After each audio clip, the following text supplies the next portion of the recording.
couple of announcements. The President will be traveling to Kansas City, Missouri next Tuesday, July 24th. He will address the Veterans of Foreign Wars 119th Annual Convention.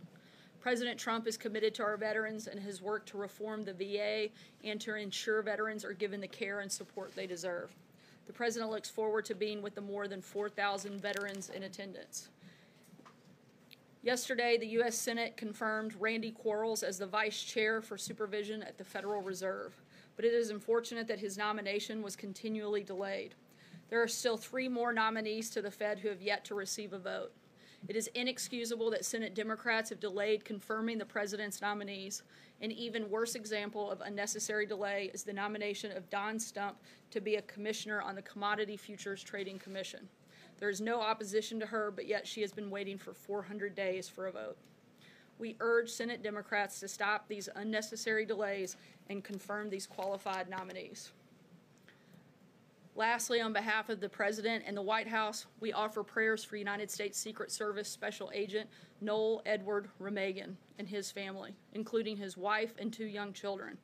The Secret Service announced this morning that Agent Remagen suffered a stroke while on duty in Scotland last week and has tragically passed away. He was a 5-year veteran of the United States Marines and spent 19 years with the Secret Service. The President and the First Lady are deeply grateful for his lifetime of devotion to his country.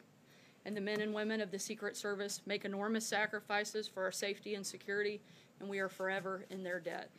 And with that, I will take your questions. Major. Earlier, Cecilia asked the President, is Russia still targeting the U.S.? He said no.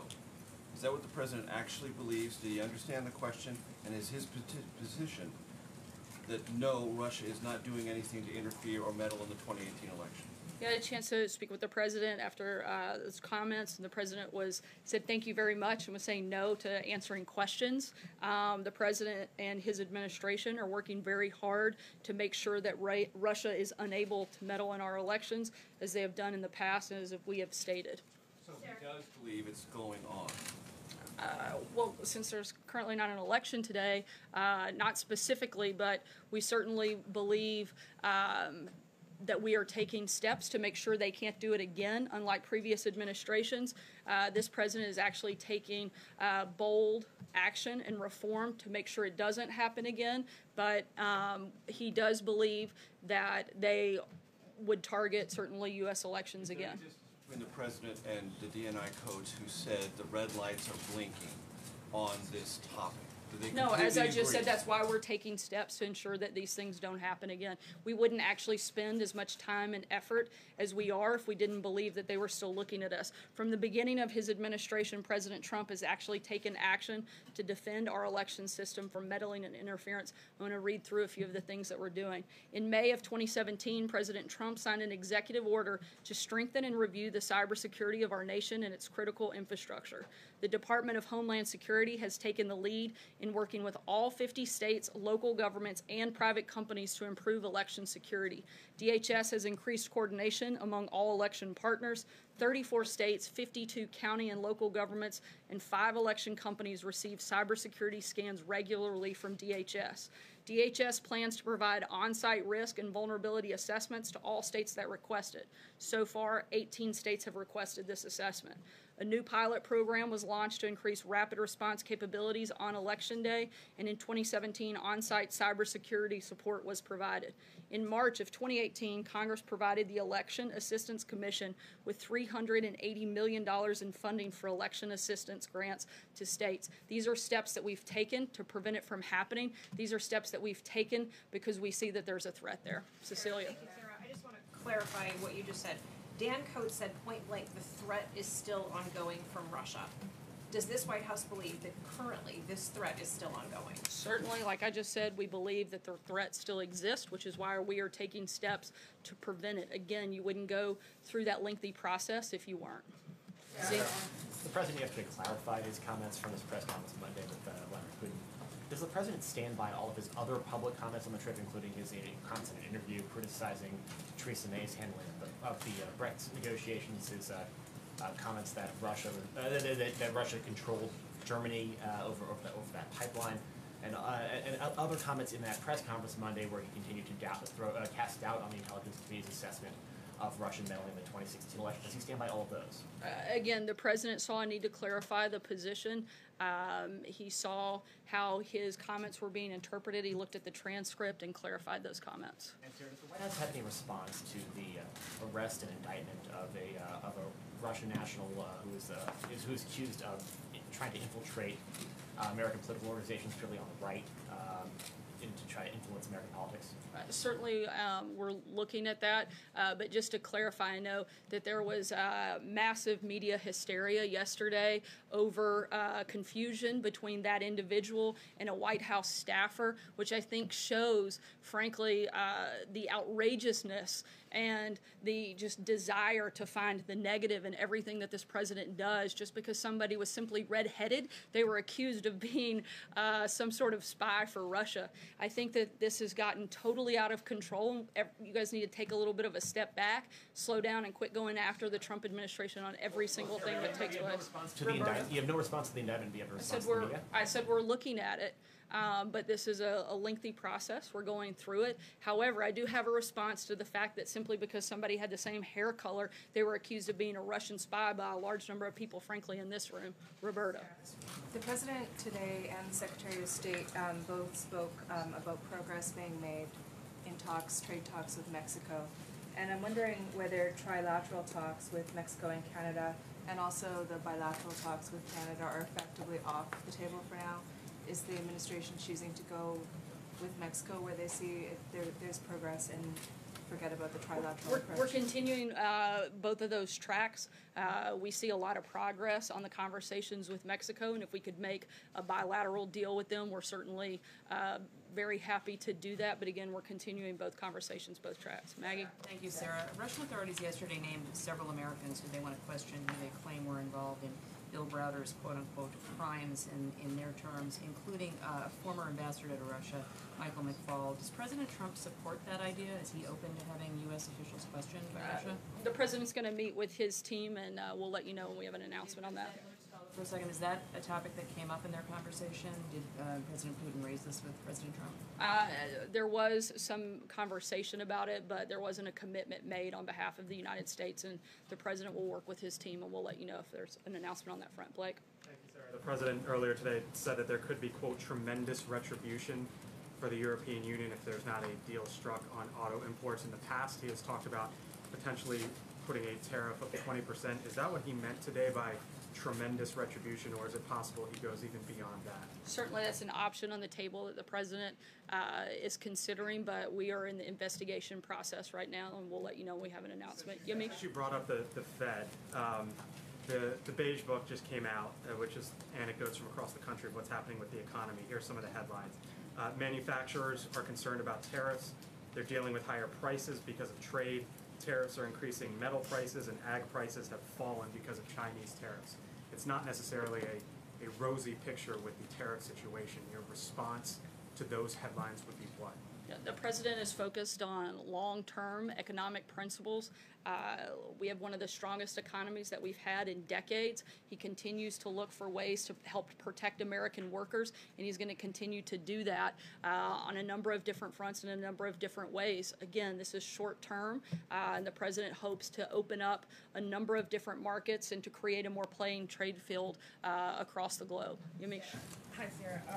Two questions. The first one, in Finland, President Trump, when talking about the stances of the U.S. intelligence community and of Russia, he said, quote, that I have confidence in both parties. After a young woman was killed in Charlottesville, Virginia, after protesting neo-Nazis, he said, I think there's blame on both sides. Some people see this as a president continuously making false equivalences. What do you say to that criticism? I would not compare the two situations. The president, I think, said exactly what he thought yesterday in his remarks, and I would refer you back to those. Josh? Sorry, go ahead.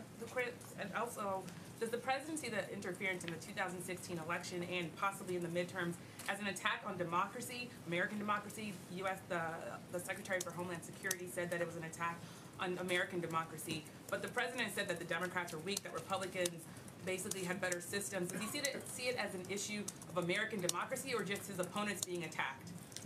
Again, the president thinks that we have to focus on securing our election integrity in our election systems, which is why he has spent so much time with his administration making sure that this doesn't happen again. Let's not forget that this didn't happen under President Trump's watch. This happened under the Obama administration. We're taking steps. We're making bold reforms to try to fix this and make sure it never happens again because we take it seriously and because we recognize that our election system are incredibly important and is certainly a cornerstone of our democracy. Josh.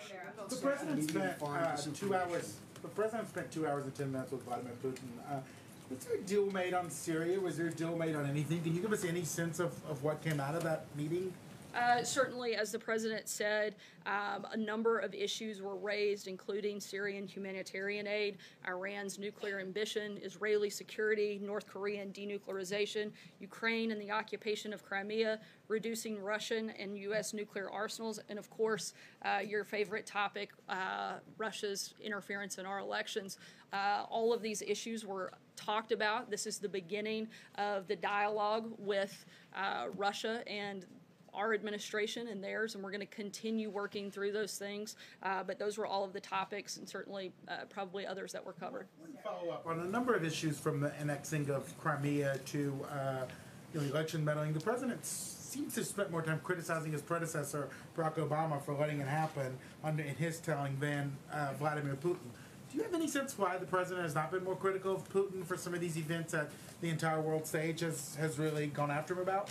Look, I think the president, as he has said many times before, has been tougher on Russia than anybody. I think you can see that in all of the actions that he's taken, whether it was a plant that was closed due to aluminum and steel tariffs that were put in place by this president. The Treasury Department has issued new sanctions on numerous individuals and entities in Russia. The president has continued sanctions on Russia's malicious cyber activity in response to election hacking. We've expelled 60 Russian operatives from the United States and closed 2 consulates. President Trump issued 4 statements condemning Russia's poisoning of UK citizens on UK soil, authorized the sale of lethal aid to Ukraine, authorized military strikes against the Assad regime in Syria, and has repeatedly called out Russia's actions, exporting energy to our allies in Eastern Europe. Look, the president has been extremely tough on Russia, and to say anything different is just not true. So why is he critical of other world leaders by name far more often than Vladimir Putin? Why won't he criticize Putin by name? I think he has. I think he has called them out for interfering our election. He's been tough on Russia repeatedly, and he's taken action against Russia on a number of fronts that I just listed off. Like Monday, Hold on, guys. when he was beside him on Monday, though, why wasn't he critical of Vladimir Putin's actions? Look, they had a number of conversations. The president discussed some of these things directly, face-to-face with Vladimir Putin. He addressed him again yesterday. The president also sees this as an opportunity, as he said many times, to be able to work with Russia. He recognizes the fact that 90% of the world's nuclear weapons are under the direction of the United States and Russia. He thinks it's a good thing to get along with the other person that controls that much of the nuclear arsenal across the globe. He wants to create a more stable world, a more peaceful world, and we can't do that if we can't get along with Russia in some capacity. And so certainly we've called him out. We've been tough. We've approached this in a totally different fashion than has been previously done, because what's been done in the past hasn't worked. So we're trying a new approach, but to act like he hasn't been tough on Russia, that he hasn't called them out, is simply not true, and it simply completely changes everything that this administration has done in regards to that country. Josh, I'm going to keep going. Justin? Sarah, a minute ago you described the negative impacts of the trade conflict with China as short term, but that's only true if we're able to strike a better deal. And from the outside, since the tariffs went on 2 weeks ago, it seems like those negotiations have broken down. So I'm wondering if you could tell us what the status of them are, why the Treasury Secretary isn't meeting one-on-one with China when he's in Argentina for the G20, and what it would take from the Chinese or from the U.S. to restart those talks. Look, I'm not going to negotiate with you guys. I'm going to leave that to Secretary Mnuchin and Ambassador Lighthizer. We're continuing to have conversations with China. We're continuing to look for ways that we can have a better trade deal with them. Stephen. I want to follow up on Maggie's question, because she asked about the idea that Putin offered of essentially allowing Robert Mueller and his investigators to go to Russia to oversee or witness the interrogations of the Russian military intelligence officers if the U.S. would reciprocate and have Russian investigators come here to watch American citizens face questions about the crimes that they allegedly committed in Russia. The president called it an interesting idea. He said it was an incredible offer. Why would he say that? He said it was an interesting idea. He didn't commit to anything. He wants to work with his team and determine if there's any validity that would be helpful to the process. But again, we've committed to nothing, and it was an idea that they threw out. Sarah, some Democrats on Capitol Hill now are saying that they want to drag the translator who was in the room with the president and Vladimir Putin before congressional committees to find out exactly what was said in their private meeting. Is that something that the White House would ever support? That's something that would go through the State Department. Mike? The list of subjects you went through as far as for the one-on-one meeting, unless I missed it, were sanctions discussed at all? Did the president bring it up, or did President Putin bring it up to President Trump? I'm not aware. I'd have to ask to be sure. Hallie? I just wanted to ask you just one quick one. Yesterday, the president's revision, it was kind of seen widely that he was leaving himself a little bit of room when he said there could have been others too who meddled. Was he referring to any specific intelligence on that, or was that his instinct then? Certainly the president receives a number of briefings and has talked about this subject pretty extensively. We're aware of others that have made attempts, but I can't get into any of that here at this point. Yeah, Hallie? two questions for you, and I want to just clarify something you talked about at the beginning of the briefing. So despite the video that shows the president looking at Cecilia and answering no to this question about whether Russia is still targeting the U.S., and despite multiple people in the room understanding that the president was responding to that question, and despite the president having never before said the word no repeatedly to usher reporters out of the room, you're saying it's a reverse. You're saying the president said, this is the first thing that the time. president said after the question was asked was thank you very much, and then he said no, I'm not answering any more questions.